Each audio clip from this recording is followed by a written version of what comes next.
Share your wedding venue with your cousin, split $28,000 cost. Parents said my fiancé refused. I canceled reception, flew just us to Maldives, so got married there. Hours later, Mom called me yelling. My name is Vicky Verdugo and I'm 30 years old. The venue coordinator's email subject line read, Contract amendment, additional party added. I stared at my phone. We hadn't requested any amendment. Ms. Verdugo, the email began. Per your mother's call this morning, we've updated your September 14th contract to include a second ceremony. Jessica Martinez, your cousin, will share the 4 to 7 p.m. time slot. Split billing has been applied to both parties. I read it 3 times. Ethan was in the shower, water running steady behind the bathroom door while everything in my chest went cold. My mother had called my venue and added my cousin's wedding to mine without asking, without warning. The coffee in my hand had gone cold. The email had arrived 6 minutes ago. My thumb hovered over Hannah's number when Ethan stepped out, towel around his neck. One look at my face and he stopped. What's wrong? I handed him the phone. He read it once, then again slower, jaw tightening. What the hell is this? My mom, I said. She added Jessica's wedding to ours. He set the phone down carefully. No, I know. No, Vicky, I mean we're not doing this. I'm calling Hannah. She picked up on the second ring. Lakefront Events, this is Hannah. Hannah, it's Vicky Verdugo. I just got your email. Pause, typing. Yes, your mother called. She said it was a family tradition to share wedding venues. Family tradition. In my family, the only real tradition was my mother deciding what I could afford before I did. How much would Jessica be paying? Half, $14,000 each. Your mother said you'd be thrilled. Of course she did. What's our cancellation policy? Another pause. 75% refund if you cancel 60 days out. You're at 68. And we've paid? $18,000. You'd get back $13,500. Thank you. Is everything okay? It will be. I hung up. Ethan watched me. 75% back, I said. He didn't respond. Didn't need to. My phone buzzed. Mom, did you see the email? So excited. Dinner tonight. We'll coordinate details. Coordinate details. Like she hadn't just cut my wedding in half. She wants dinner, I said. Ethan let out a dry laugh. Of course she does. My parents' house in Lincoln Park looked exactly the same. The same house they couldn't afford without help they never mentioned. We pulled up just after 7. My mom's Lexus was already there. Aunt Carol's car beside it. And Bush? Ethan said. Yeah, we didn't knock. We walked in. The dining room was already set up like a planning meeting. My mother at the head of the table. Aunt Carol beside her. Jessica scrolling her phone. Wedding binders everywhere. Fabric samples. A printed seating chart. My seating chart. My mother looked up and smiled. Vicky, perfect timing. We were just going over colors. Jessica rushed over excited. This is going to be amazing. Dusty rose for mine. Mo for yours. It'll match without matching. Ethan cut through it. We're not sharing our wedding. Silence. Jessica's smile faltered. Aunt Carol slowly set down her glass. My mother stood smoothing her blouse. Let's talk like adults. We are, Ethan said. Adults who didn't agree to this. She ignored him and looked at me. Vicky, you make good money. Jessica and Ryan are starting out. This is what family does. You share. Jessica nodded quickly. We already told people the date. You can't back out now. It's only fair. Fair? Aunt Carol leaned forward. The venue holds 200. You're inviting 120. There's room. My mother slid a paper toward me. Jessica's guest list. 85 names. Most strangers. You already made her a list? I asked. I helped, she said. She needed guidance. Ethan exhaled sharply. Guidance. My mother's smile tightened. We support each other. Is that what you call hijacking a wedding? Ethan said. She ignored that too. Looked at me. Be reasonable. That word landed hard because reasonable meant I kept saying yes. We're not sharing the venue, I said. Jessica's face collapsed into tears. We can't afford another place. That's not my problem. Aunt Carol stood. Excuse me? My wedding isn't community property. My mother stepped closer, placing a soft hand on my arm. Sweetheart, you're being dramatic. You've always been so generous. Always. Ethan stepped between us. We're leaving. This is a family discussion, she snapped. It became a legal one when you changed a contract you're not on, he said. Do it again, and we call a lawyer. Jessica started crying louder. My mother's voice rose. Vicky, don't you dare walk out. I walked out. The drive home was quiet. Streetlights sliding across the windshield. Finally, Ethan said, This isn't new, is it? What? Your family using you? No. How long? 4 years. How much? Around 80,000. Silence. And they invited us to how many events? 3. Maybe 4. He let out a short laugh. 3 or 4. And now, they want your wedding. At home, he turned to me before getting out. Either you handle this or I will. And you won't like how I do it. Then he walked away. I sat there, phone buzzing, didn't check it. Upstairs, he closed the bedroom door. I went to my office instead. Opened my laptop. Created a spreadsheet. Family support. 2022 to 2026. Mortgage. $54,000. Car. $7,200. Medical bills. $8,000. Loans. Repairs. It kept growing. That was the worst part. Not the big numbers. The small ones I forgot. I added columns. Total given. $83,400. Total repaid. $0. Thank yous. 2. Both followed by new requests.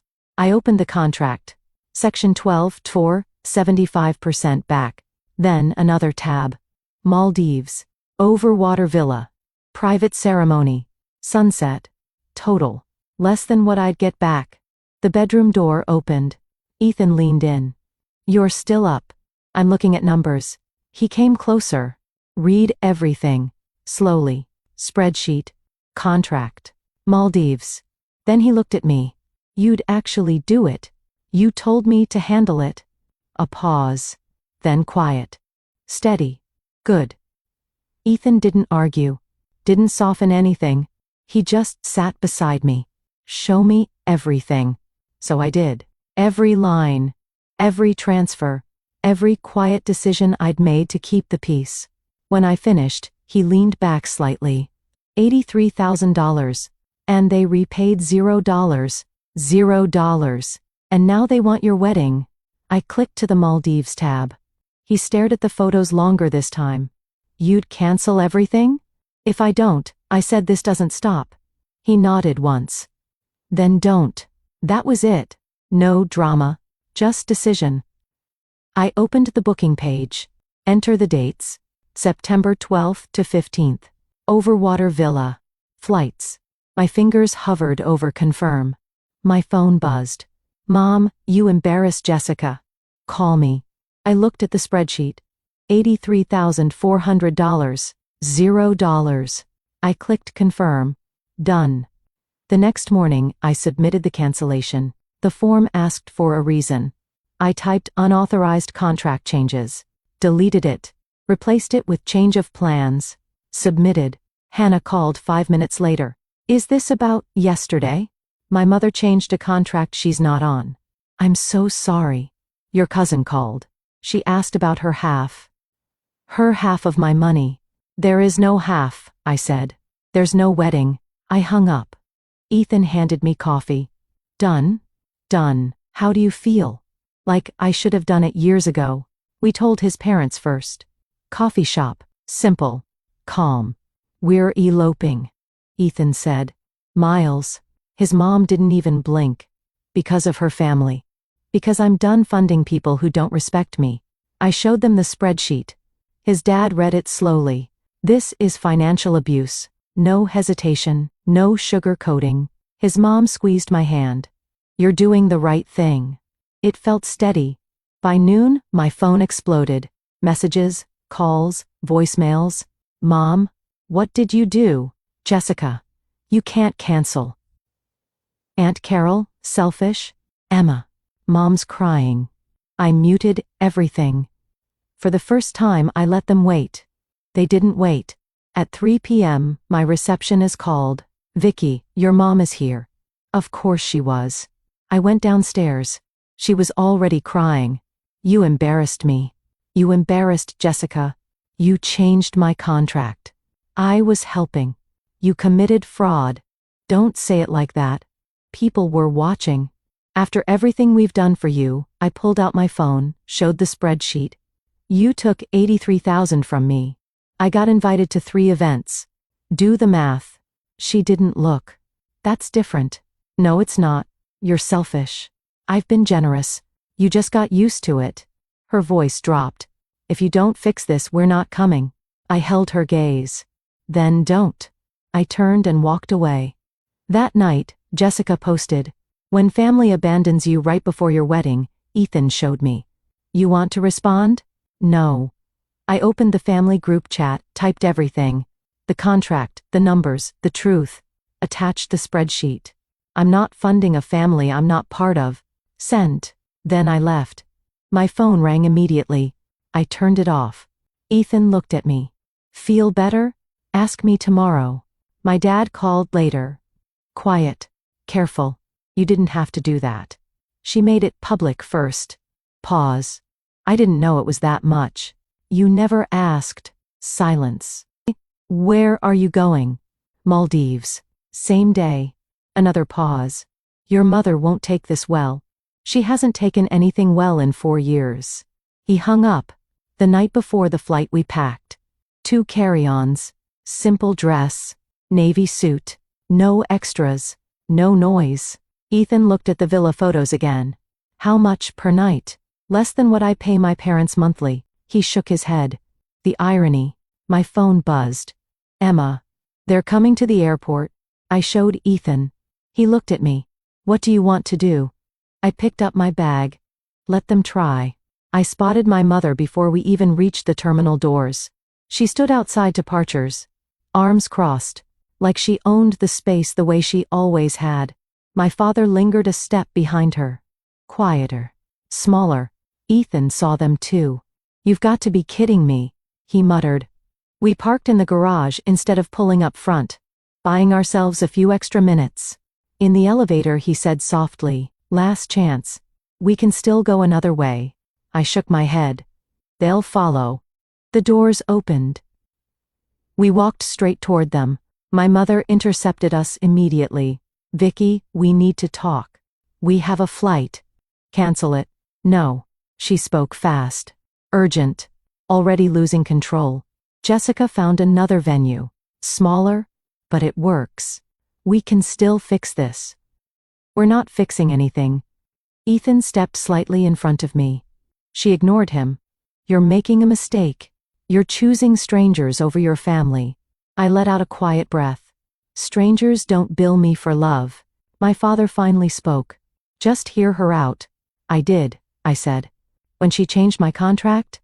When she called me selfish?" Then my mother grabbed my arm. Hard. "You're not getting on that plane." Everything slowed. People turned. A security guard started watching. Ethan immediately pulled her hand off me. "Don't touch her." Her voice cracked louder now. "After everything we've done for you," I held her gaze. "You mean everything I've done for you?" That was the moment. The crack. She saw it too. "You'll regret this," she said. "No," I answered quietly. "I won't." And I walked past her. We didn't stop. Not for her voice. Not for my father calling my name. Not for anything. At 35,000 feet, the noise finally disappeared. No calls, no messages, no expectations. Ethan leaned back, watching me instead of the screen in front of him. "You okay?" I looked out the window. Endless clouds. "I think so." It felt unfamiliar. Like silence after years of pressure. Before airplane mode, I checked my phone once. Dozens of missed calls. Messages stacked. I didn't open any of them. I turned it off. The villa didn't feel real. Glass floors. Water so clear it looked edited. The horizon stretching forever. No seating chart. No compromise. No one asking for anything. Just us. "This is insane," I whispered. "Good insane," Ethan said. We stood on the deck as the sun dropped into the ocean. No noise, no pressure, just quiet. September 14th finally came. The day that was supposed to belong to everyone else. Instead, it belonged to us. I walked down the beach barefoot. Simple white dress. No veil. No audience. Ethan was already there, waiting. No music swelling. No performance. Just him. He looked at me like I wasn't something to manage, fix, or fund. Just me. I reached him. Took his hands. You chose me, he said quietly. I chose myself, I replied. And you stayed. He smiled. Every time. Simple rings. No engraving. Didn't need it. When he kissed me, the sun was setting behind us, turning everything gold. No applause. No expectations. Just us. That night I posted one photo. Married, our way. I didn't tag my family. They weren't part of it. The reactions came anyway. Friends first. Real ones. Then the others. Screenshots, messages. Jessica's post. When people sabotage your wedding and run off to celebrate, karma sees everything. I stared at it. Then laughed. She thinks I caused a flood. Ethan blinked. A flood? Apparently. He shook his head. You've been promoted. From ATM to natural disaster. This time the laughter didn't hurt. We stayed offline for 2 days. No drama. No noise. Just us. On day 3 I checked. Hundreds of notifications. Voicemails. Accusations. I deleted all of them. Didn't listen. Didn't respond. For the first time I didn't feel like I had to. Back home everything felt smaller. Manageable. There was a letter on the floor. My mother's handwriting. Inside. A card. Polished. Careful. I'm sorry you chose to exclude your family. I hope you reconsider. A check clipped inside. $50. Ethan leaned closer. 50? She thought I'd fold. I tore it in half. Then again, dropped it in the trash. That night, I sent one email. I'm going no contact. Don't call. Don't visit. Don't send anything. If I reach out, it will be my choice. Sent. Then I blocked everything. Numbers. Emails. All of it. Ethan wrapped his arms around me. Proud of you. This time, I believed it. 3 months later, the apartment felt different. Not obligation, not pressure. Just ours. Emma came over for dinner. Mom wants you at Christmas, she said. And? I told her to ask you herself. She won't. Emma shook her head. No, she won't. A pause. Then quiet her. I saw the spreadsheet. I didn't know. That's the point, I said. Later, Ethan and I sat on the couch. Wedding photo on the wall. Ocean behind us. Any regrets? He asked. I thought about the money, the years, the pressure. Then I shook my head. Only that I didn't do it sooner. He pulled me closer. I opened my phone. A new group chat. 3 people. Me, Emma, Ethan. I typed. Welcome to the family that actually shows up. Emma sent a heart. Ethan squeezed my hand. For the first time, family felt like something I chose, not something that used me. The venue held 200 people. The marriage needed 2. The math finally made sense.